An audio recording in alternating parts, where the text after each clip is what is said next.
Bonjour Virginie. Bonjour Jeff. Ça va? Très bien et toi? Ouais, super. Merci de me recevoir. T'en prie. Merci Jean-François de nous recevoir. Vraiment, je suis très touchée parce que tu es quelqu'un que j'admire humainement et puis ta belle société que tu as parce que tu partages des valeurs qui me sont chères, des valeurs de partage, de respect. On essaye. Oui, mais tu y arrives bien. Tu ne fais pas qu'essayer, il me semble.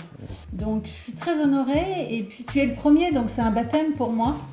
Et donc, tu vas être, en quelque sorte, tu vas être mon parrain. Donc, c'est le début, effectivement, de plusieurs interviews qui vont avoir pour but de comprendre la mécanique de la réussite professionnelle, de l'esprit que l'on doit développer pour réussir sa vie professionnelle, également un but de transmission. J'ai envie que les jeunes entrepreneurs puissent avoir des outils par rapport à tout ça quand ils lancent leur affaire. Tu fêtes à peu près les 20 ans de Voyageurs du Monde.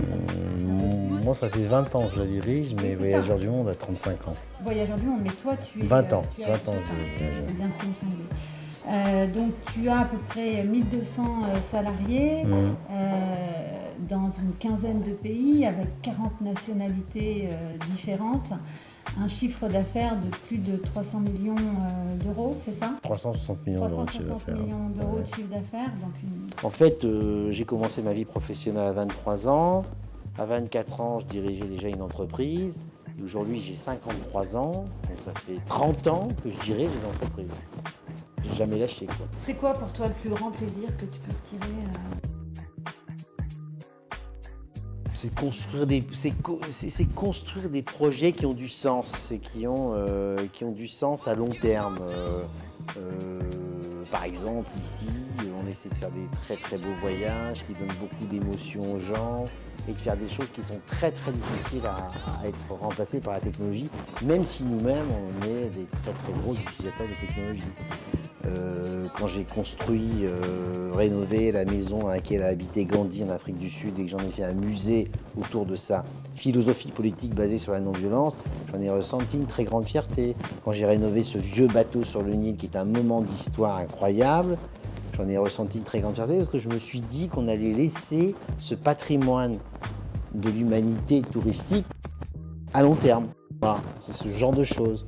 Après, c'est construire, moi, ce qui m'anime le plus, c'est très de l'ego marketing, hein. C'est que je dirige une entreprise dont j'aime profondément le produit. Alors, le sens de l'entreprise est extrêmement utile pour plusieurs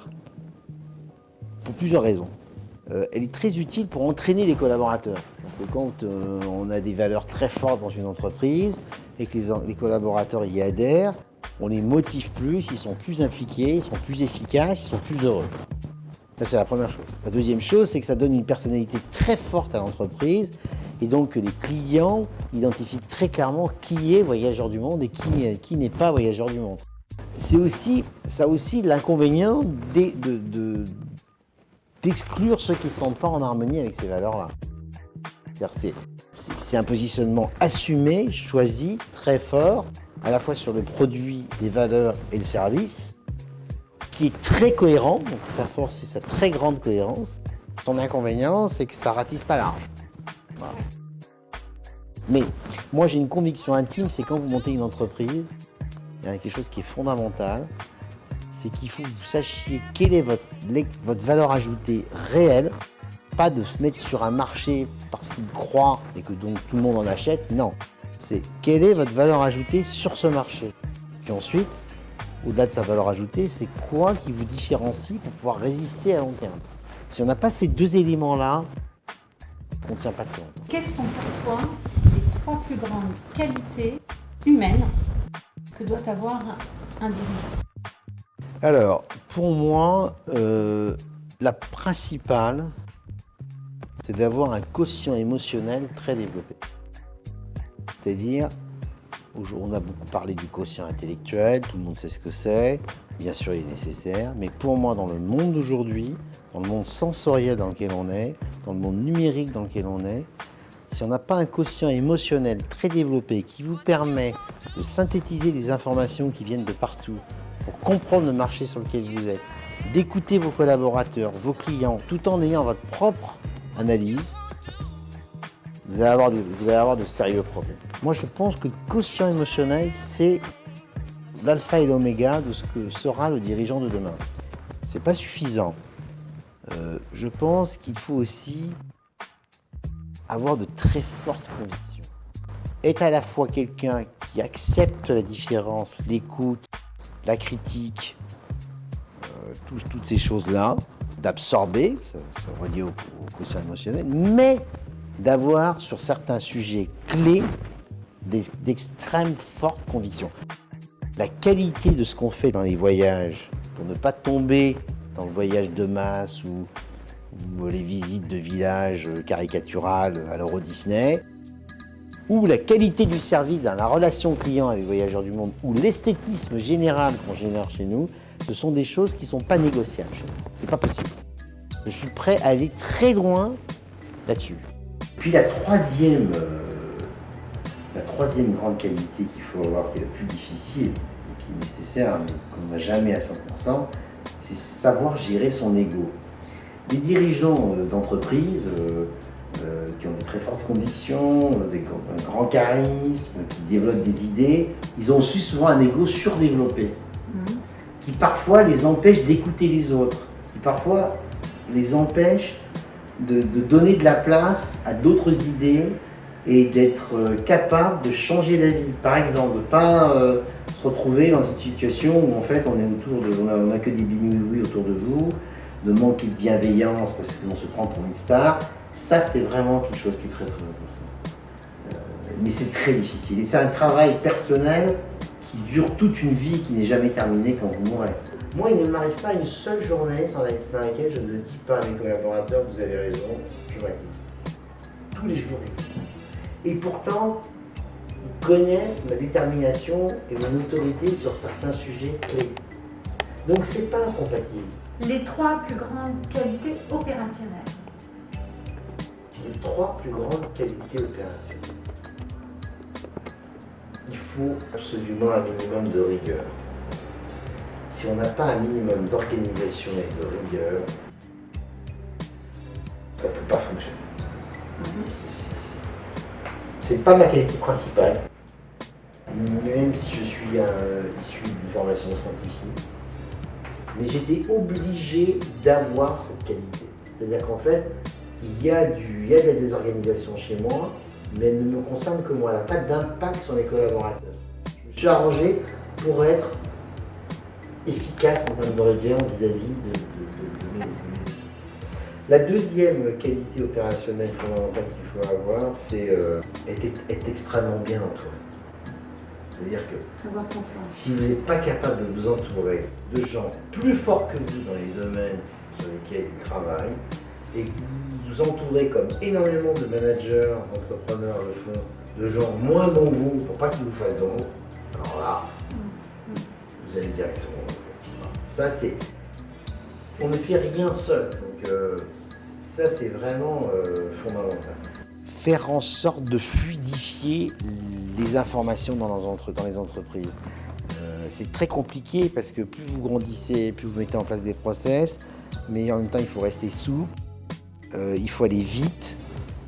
La fluidification des décisions doit rester extrêmement rapide et vous devez réadapter les organisations en permanence. Si vous êtes dans une organisation figée, très vite, vous tombez dans des caricatures opérationnelles qui ne sont pas bonnes. Et ça, c'est très très très dangereux. Bien s'entourer, crucial. Les 3 plus grosses difficultés professionnelles que tu as pu rencontrer et comment tu les as dépassées?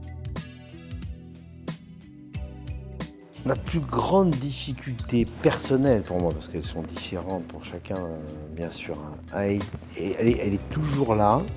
En ce moment, d'ailleurs, elle a une vraie acuité.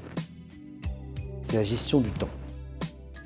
Quand vous êtes un dirigeant d'une entreprise comme la nôtre, et qu'en plus vous avez plein de passions, que ce soit lié à votre activité professionnelle ou non, vous êtes très vite bouffé par le temps. Alors, comme c'est récurrent, il faut régulièrement revisiter son organisation pour pouvoir éviter que ça se produise. Moi, ça m'est arrivé plusieurs fois dans ma vie professionnelle. Depuis 2 ans, 3 ans, là, j'étais impeccable. Et là, depuis le mois de septembre, depuis la rentrée, c'est catastrophique. Et quand c'est comme ça, tu te poses? Quand c'est comme ça, je me pose et je m'interroge sur ce que je dois plus faire pour pouvoir retrouver de l'air.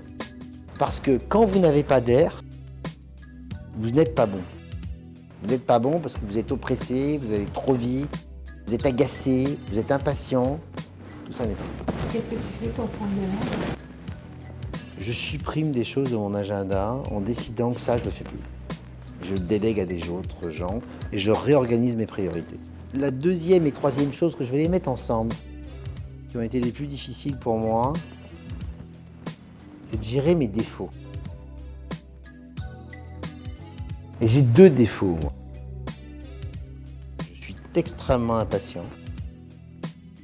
Et ça peut générer des stress inutiles auprès des collaborateurs, voire des injustices. Et je suis colérique. Donc il a fallu que sur ces 2 sujets, avec les années qui passent, je m'améliore. J'ai plus réussi sur la colère que sur l'impatience, même si j'ai beaucoup avancé. Mais le problème de vos défauts personnels, c'est que même si vous avancez, même si vous télétravaillez, vous avez toujours des moments de rechute. Faut pas s'en inquiéter d'ailleurs. Faut pas se dire c'est catastrophique. Non, vous avez des moments de rechute, mais au final, vous en avez moins qu'avant. C'est ça qui compte. Alors après, il y a quelque chose qui est très difficile dans les entreprises, mais qui pour moi ne l'est pas. Mais je vais quand même en parler un petit peu. C'est de gérer des situations humaines complexes. Par exemple, de se séparer d'un collaborateur. C'est des choses qu'il ne faut surtout pas ne pas faire. Il faut les faire quand elles sont nécessaires. Il ne faut pas reculer. Et puis, il faut expliquer. Il faut expliquer. Moi, j'ai remarqué que quand on explique, quand on est transparent, je suis énormément là-dessus, et que on est dans la vérité, c'est-à-dire qu'on ne raconte pas d'histoire, eh bien, ça fonctionne. Et il y a tellement d'entrepreneurs, tellement de managers qui sont dans le non-dit, qui ne sont pas transparents, qui font de la politique à 10 balles, alors qu'en réalité, au lieu de régler le problème, ça l'augmente.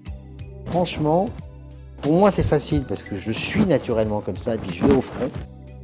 Je vais au front voir les équipes, écoutez, j'ai fait ça, ça vous plaît pas, mais voilà pourquoi je l'ai fait, et voilà pourquoi je pense que j'ai bien fait de le faire. Et je sors dans 99,9% des cas de la réunion avec des gens qui sont convaincus. Mais parce que je me suis mouillé. Et ça, dans les entreprises, les problèmes humains, c'est récurrent, c'est permanent, et il faut savoir les affronter dans la vérité et dans la bienveillance. On va faire un petit jeu d'imagination. Tu passes un coup de fil à Jean-François Rial, petit garçon. Qu'est-ce que tu lui conseilles? Calme-toi. Calme-toi ton esprit. Un deuxième jeu d'imagination. Tu as 99 ans. Tu es devenu un sage. Tu marches sur une plage. Qu'est-ce que tu aurais envie de te conseiller à l'heure d'aujourd'hui? J'espère que tu as travaillé pour pouvoir bien affronter la vérité de ta vie et de ta mort, parce qu'elle ne va pas du tout arriver à ce moment-là, d'ici là, quoi. Entre mes 53 ans maintenant et mes 99 ans. C'est 99 ans que tu as dit, Virginie. J'espère que tu auras bien travaillé pour accepter la vérité de la vie et de la mort. Sinon, tu vas souffrir. Qu'est-ce qui fait encore courir Jean-François Rial aujourd'hui? La passion. Moi, je fais des choses par passion, quel que soit ce que je fasse. Je ne fais rien, c'est un de mes défauts d'ailleurs. Je n'arrive pas à faire des choses qui ne me passionnent pas. Et au bout de 20 ans, tu es toujours passionné. Ouais. C'est beau. Bravo. Et qu'est-ce qu'on peut te souhaiter? Dernière question. D'avoir plus de temps et toujours continuer à calmer mon esprit. Merci Jean-François. Merci à toi, On a passé un Virginie. bon moment ensemble. Merci à toi. Beaucoup.